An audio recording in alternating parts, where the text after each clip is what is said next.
Julius, the Baby of the World by Kevin Hinkes.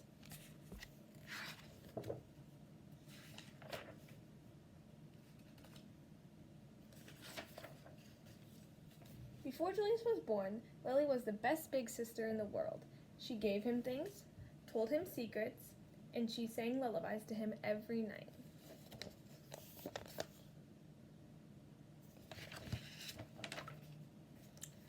After Julius was born, it was a different story. Lily took her things back. She pinched his tail, and she yelled insulting comments into his crib. "I am the queen," said Lily, "and I hate Julius." But her parents loved him. They kissed his wet pink nose, they admired his small black eyes, and they stroked his sweet white fur. Lily thought his wet pink nose was slimy, she thought his black eyes were beady, and she thought his sweet white fur was not so sweet, especially when he needed his diaper changed. "Julius is the baby of the world," chimed Lily's parents. "Disgusting," said Lily.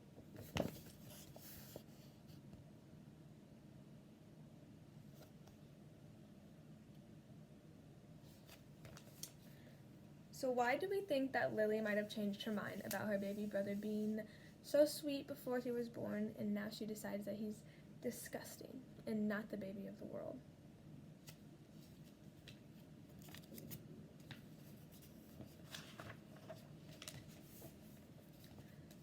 Lily had to share her room with Julius. "After Julius goes away, do I get my room back?" she asked. "Julius isn't going anywhere," said Lily's mother, and he didn't.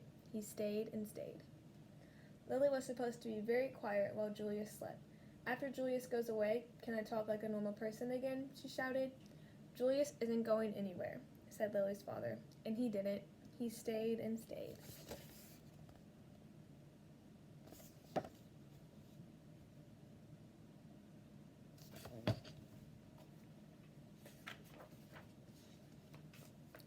"We want Julius to grow up to be as extraordinary as you," said Lily's mother, "so we must tell him constantly how beautiful he is and how much we love him." When no one was looking, Lily had her own idea.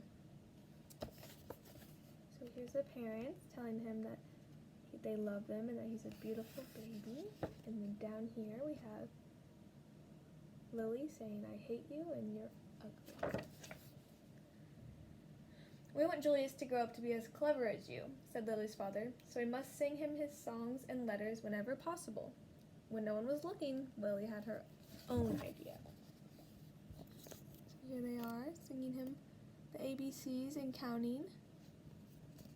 And then there's Lily mixing up all the letters and scrambling all the numbers as well, so he will be confused. Lily's parents were more than a bit doubtful about leaving the two of them alone together. Lily tried to frighten Julius with her nifty disguises. She learned magic tricks and tried to make him disappear. When that didn't work, she just simply pretended he didn't exist. Lily spent more time than usual in the uncooperative chair.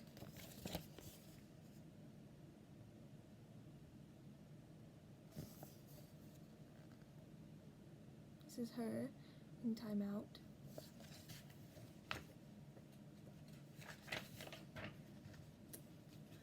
Lily's parents showered her with hugs and kisses and treats of all shapes and sizes.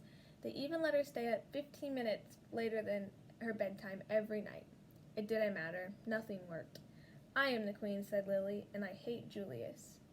But her parents loved him. They loved his pink wet nose, they admired his small black eyes, and they stroked his sweet white fur. "Julius is the baby of the world," chimed Lily's parents. "Disgusting," said Lily.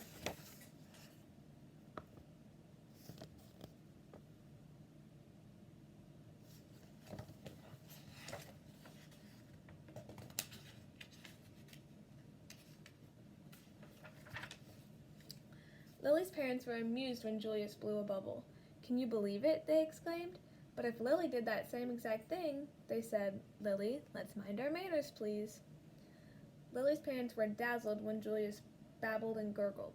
"Such a vocabulary," they exclaimed.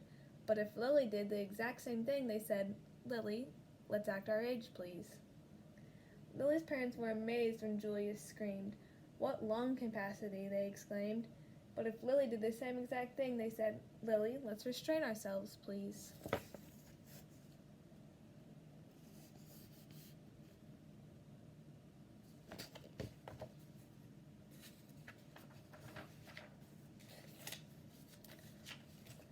One morning, while Lily was busy playing opera, her mother said, "Why don't you put some of that verbal extravagance to use? Why don't you tell Julius a nice story?"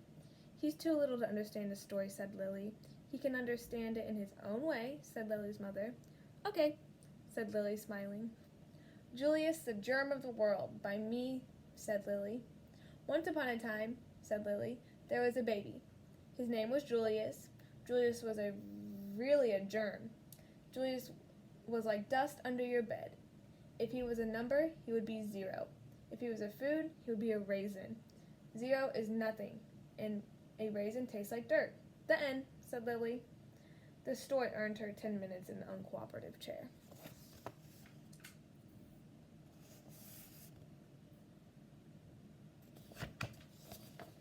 So why do we think that Lily is acting out?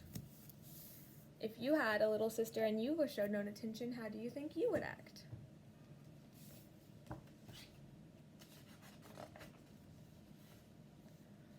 Lily warned her friends Chester and Wilson and Victor about babies. "Trust me, they are dreadful," she said. She warned strangers about babies, too. "You will live to regret that bump under your dress," she said. Lily ran away 7 times in one morning. "I'm really leaving this time," she called. "Who knows where they'll find me?" The same afternoon, Lily had a tea party, and everyone came, but Julius. "His invitation must have been lost in the mail," she explained.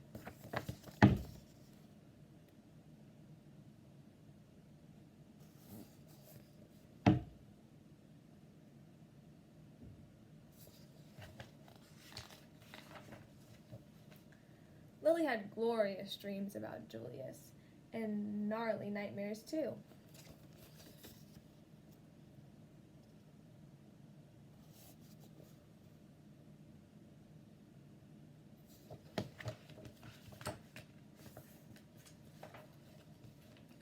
Lily's parents showered her with compliments and praise, and niceties of all shapes and sizes. They even let her drink her juice out of an antique china cup. It didn't matter. Nothing worked. "I am the queen," said Lily, "and I hate Julius." But her parents loved him. They kissed his wet pink nose, they admired his small black eyes, and they stroked his sweet white fur.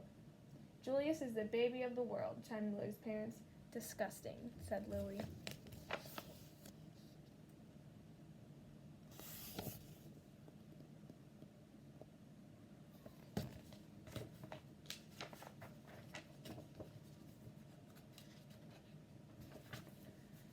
When Lily's mother felt up to it, she planned a festive celebration in honor of Julius.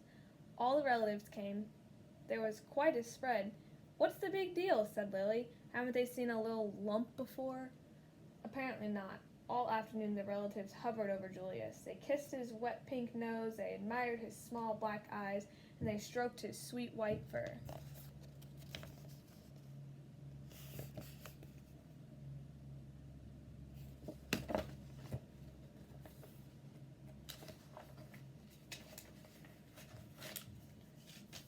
"Disgusting," said Cousin Garland. "What?" said Lily. "Julius," said Cousin Garland. "I think his wet pink nose is slimy. I think his small black eyes are beady.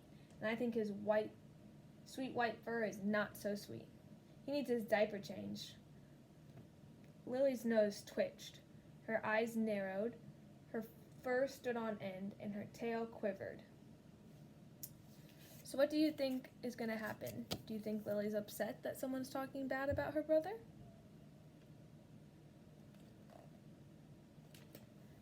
"You're talking about my brother," said Lily. "And for your information, his nose is shiny, his eyes are sparkly, and his fur smells like perfume." Cousin Garland was speechless. "He can blow bubbles," continued Lily. "He can babble and gurgle, and he can scream better than anyone." Cousin Garland tried to slink out of the room. "Stop," said Lily. "I am the queen. Watch me closely."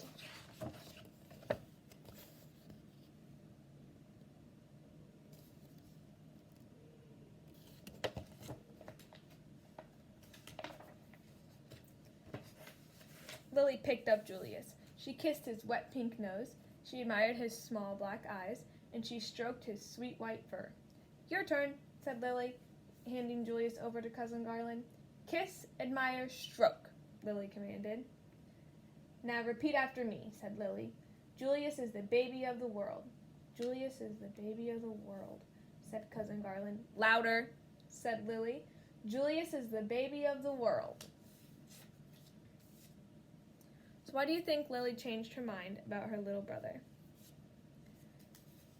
And why do you think that she might have acted the way that she was acting towards him before someone was mean to her little brother?